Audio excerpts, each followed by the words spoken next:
बिल्कुल। चलिए, इस बीच हमारे साथ अब सिद्धार्थ पुरोहित जुड़े हैं, उनसे बात करते हैं। आज सरकार ने ऑलमोस्ट 23,000 करोड़ के बैंक रिकैपिटलाइजेशन की घोषणा की है। सिद्धार्थ, शुक्रिया इस बातचीत में शामिल होने के लिए। That's a big one, expected था। 13 बैंक्स को सरकार ने रिकैपिटलाइज किया है। आपका व्यू क्या है इसमें?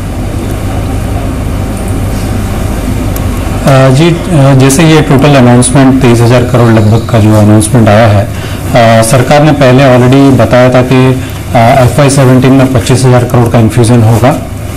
बट फर्स्ट ट्रेंच में जब ये लगभग 23,000 करोड़ का आता है, ये काफ़ी एक पॉजिटिव सेंटिमेंट माना जाएगा, बिकॉज नॉर्मली गवर्नमेंट आधा आधा देता है फर्स्ट हाफ में, सेकेंड हाफ में टूवर्ड्स ईयर एंडिंग में देता है। तो ये एक चीज़ मुझे लगता है कि शायद जो टोटल 25,000 करोड़ का पहले एस्टिमेट था, शायद कहीं ना कहीं गवर्नमेंट ये फैक्टर इन कर रहा है कि और ज़्यादा कैपिटल की जरूरत पड़ सकता है टोटल सेक्टर को, और उस हिसाब से एक बड़ा अमाउंट ऑलरेडी फर्स्ट ट्रेंच में दिया जा रहा है। तो ये काफ़ी एक पॉजिटिव इंडिकेटर है। बट मेरे हिसाब से, मेरे अनुमान से ये है कि जो 25,000 करोड़ पहले जो अनाउंसमेंट किया गया था, शायद वो सफिशिएंट ना हो पूरे इंडस्ट्री के लिए। बिकॉज आप अगर Q3 और Q4 लास्ट ईयर का जो NPA लेवल्स देखें जो AQR की वजह से, तो जो काफी सारे लार्ज कॉर्पोरेट्स जो अभी तक NPA में नहीं अकाउंट किए गए थे, वो सब अभी धीरे धीरे आना चालू हुए। So last other than the large accounts जो अभी MSME और मिड साइज में जो NPA आना बाकी है, तो मुझे लगता है वो सब काफी हद तक आपका प्रोविजनिंग रिक्वायरमेंट को हाई रखेगा फॉर PSU बैंक्स में। और अभी जो अनाउंसमेंट हुआ है 23,000 करोड़, शायद काफी हद तक उसका अमाउंट एक आपका NPA क्लीनिंग प्रोसेस में चला जाएगा rather than growth.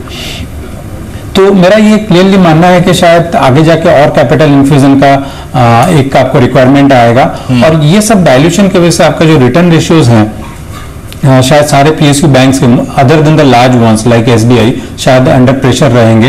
And I won't be surprise कि अगर 1-2 क्वार्टर में जो छोटे PSU बैंक्स हैं फिर से लॉस रिपोर्ट करें। बिकॉज एक चीज हमको ये मानना चाहिए कि जो सेक्टर्स में इन लोगों ने लोन दिया है, फॉर एग्जाम्पल आपका मेटल्स हो गए, माइनिंग एंड पावर, उसमें काफी हद तक जो कैश फ्लोज हैं जो अंडरलाइन कंपनीज के, काफी हद तक इंप्रूवमेंट हुए हैं। बट अभी इतना इंप्रूवमेंट नहीं हुआ है कि उसको अपग्रेड और रिकवरी में डाला जा सके। जबकि आपका जो मैनेजमेंट का ये थॉट प्रोसेस है जो PSU बैंक्स के, काफी हद तक आपका रिकवरी आएगा, अपग्रेडेशन आएगा, एंड उस हिसाब से आपका मतलब अर्निंग्स में सुधार आएगा। बट मेरे हिसाब से ये काफी समय लगेगा ये सबको सुधार आने में। तो मुझे लगता है कि PSU का एक सेंटिमेंट शायद पॉजिटिव है ये, कि गवर्नमेंट एक ये आपको बहुत सही डायरेक्शन में मूव कर रहा है। फिर सेकेंडली RBI ने भी कुछ आपका जो अनाउंसमेंट किया है S4A, तो उसमें भी थोड़ा रिलीफ मिलता है। बट जो अंडरलाइन प्रॉब्लम है जो सेक्टर का, वो अभी तक मुझे लगता है कि काफी दूर तक सॉल्व होना बाकी है। It will be too early to call a like you know problem is solved. क्या अभी तो कोई शायद नहीं कर रहा है जल्दबाजी में कि प्रॉब्लम सॉल्व होगी, लेकिन टंडन साहब आई